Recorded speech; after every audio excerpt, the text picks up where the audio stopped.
Crash Bandicoot Insane Trilogy has some pretty difficult relics in all its games.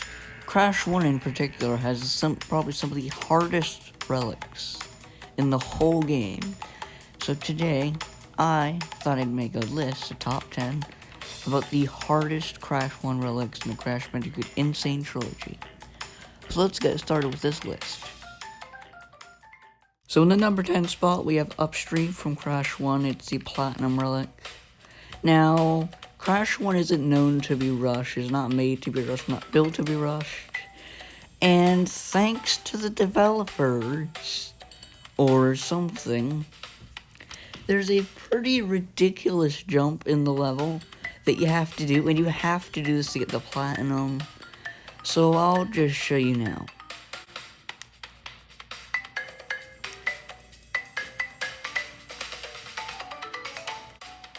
Yep, you gotta make that ridiculous jump from there, and yes, it is possible. And yes, you have to do it to get the Platinum. And even while doing that, and being as fast as I can, I only got a gold, and I don't see myself getting a Platinum. Even with doing that friggin' ridiculous jump. So, yeah, I don't think I'll be getting this Platinum. So just for now, let's move on to number 9. Coming up at the number 9 spot, we have Insanity Beach with the Gold Relic. Now, the Sapphire Relic used to be a problem for me. I have gotten it once, but since I have not been able to get the gold, it's just too tight. I don't know what I'm doing wrong, but I think it's because of that bounce up to get the 3-second crate or whatever. I tend to waste a bit of time on those. And I just don't like those contraptions. It tends to waste a lot of time when I'm doing those. Sometimes I think it's just easier, just quicker to miss a couple of the time crates. But it actually freezes up your timer, so it's probably a bit easier to get the gold if you do get it. But even with those, I still cannot manage to get the gold. I used to manage to not be able to get the Sapphire, but now I just cannot get the gold at all. It's just way too tight for me, and yeah, so let's just move on to number 8. I don't think I'll be doing this one anytime soon. Coming up to the number 8 spot, we have the Great Gate with the Platinum Relic. Now, the Platinum Relic in the Great Gate requires 48.07 seconds, I think, so it's pretty tight. And I've not been able to get it. It's just, again, it's just again too low for me. My best is I can clock in a 49. My best is a 49, that's why I got the gold, but I cannot get the Platinum. It's just too low for me, and Maybe if I keep playing it, I might be able to get it. And there's like no room for errors at all in here. So if you mess up on the bouncy crates or the logs, and screw you, you gotta start the level over again because you're not gonna make it to the Platinum anyway. There might be a little tiny smidgen of a room for errors, but I don't think so. I think you gotta be, like, perfect with your timings. And perfect with, like, everything. See, if you mess up like I just did on this, then you're not getting the Platinum, because you've been wasting too much time. So that's the Great Gate, and that's the Platinum Relic, and that's why I'm not gonna be able to get it. And that's why it deserves a spot on this list.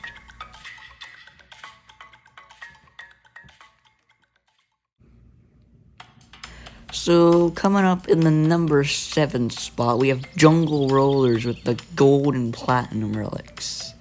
Now, both of these are difficult because I can't even get the gold, so if I can't get the gold, I could not get the Platinum. Now, in this level, the main thing that stops me from getting the gold and the Platinum is the Jungle Rollers. Well, the level is called Jungle Rollers.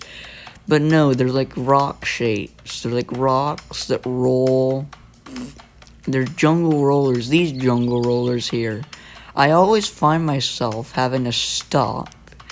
And I imagine the platinum time has no room for stopping.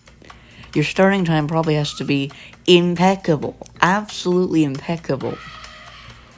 Because I'd imagine there's no room for screwing up in errors and just anything about screwing up. And if you die, you go back to the beginning because there's no checkpoints in time trials and it's really hard. So that's the number 7 spot. Coming up in the number 6 spot, we have Boulders and the Platinum Relic. Now, Boulders and the Platinum Relic, it's really not that hard. But the hard part is I'm going as fast as I can, trying to break every single time box that I've done that. And I missed the platinum by like 30 milliseconds or something. And it's just not very easy. I mean, it looks like I can do it. It very much looks like it. But I just cannot. I just cannot for the life of me get the platinum time. Because it's just like 30 milliseconds too tight. It's probably possible, and I bet it is guaranteed possible, but I just can't get it. It's really tight, and that's really all I have to say about Boulders, actually. And if you miss a time crate, you're not getting the platinum. That's really all I have to say about Boulders. So number 5. Hey, you might have seen this one coming because of the jungle roller style it has. Next to those Rolling Stones. And it's the golden and platinum relics. And again, the main problem is again these freaking jungle rollers. They just take too much time. You gotta wait for them like every time. I think again, your starting time probably has to be absolutely impeccable. And the level itself is easy. But except for these freaking jungle rollers, they're just too slow, and waiting for them is really boring, and it's just not very fun. It's not very good. And if you get far and try and rush to avoid the jungle rollers, you'll probably most likely in the end end up dying because you were running into the jungle rollers, and it's not very fun, and that Aku jump is so annoying.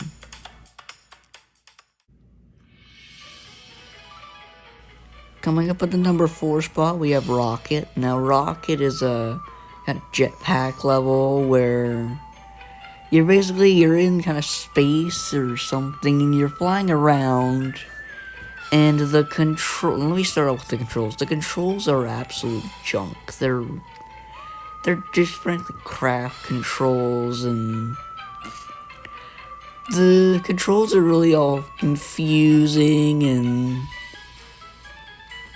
the platinum time, I'd imagine you have no room for errors, and you might have to stop several times to get in the time boxes or prevent yourself from getting electrocuted, any kind of things like that. And that's really, again, all I have to say about Rocket, the crappy controls and the level design. You might end up getting killed if you go too fast. Coming up at number 3, we have Turtle Woods from Crash Bandicoot 2. Now, this is the gold and the platinum relics. Now, the gold and platinum relics are, well, they're really difficult, actually. So this may be because I'm missing a lot of time boxes, but even when I'm getting all of them, I still cannot get the gold. The gold relic requires 56.87 seconds on a clock or lower, but I can't really seem to get under that. Now, I'm playing really badly in this footage. I get it. I know what you're gonna say. But even playing normally, I still cannot get that low of a time. It's just really hard. Now this one I clocked a really bad time in, but even just doing it normally, it's still a pain, and I still cannot get it. And I really hate these messages that you get when you don't even make the time at all. So that's Turtle Woods. It may be the first level Crash 2, but it's still difficult with the Golden Relic.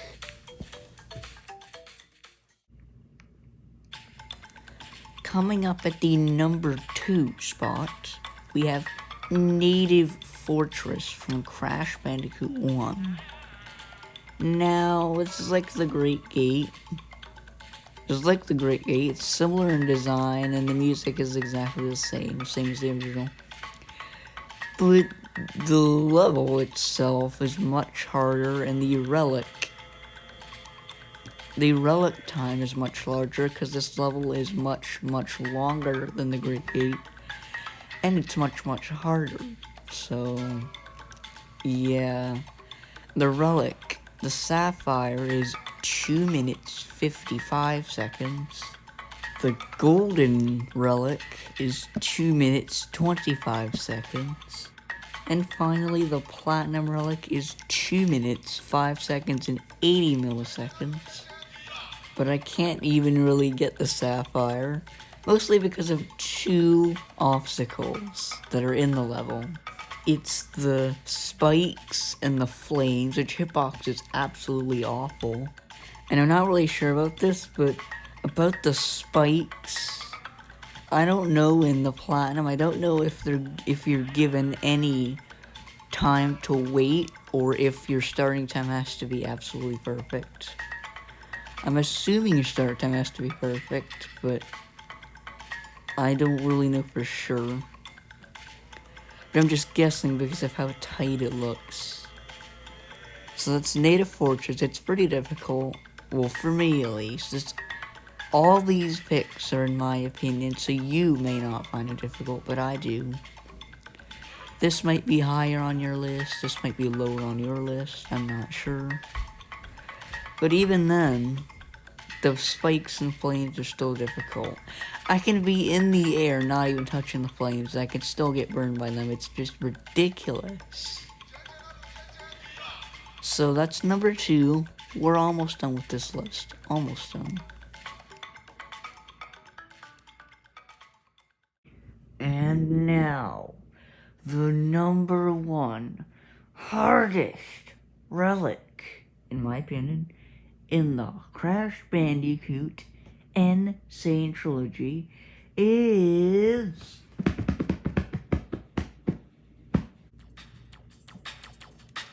coming up at number 1, we have Spaced Out. Spaced Out is a pretty difficult level on its own, but when you add the no checkpoints with the time trial to it, and you have a time constraint, it gets even more difficult. Now,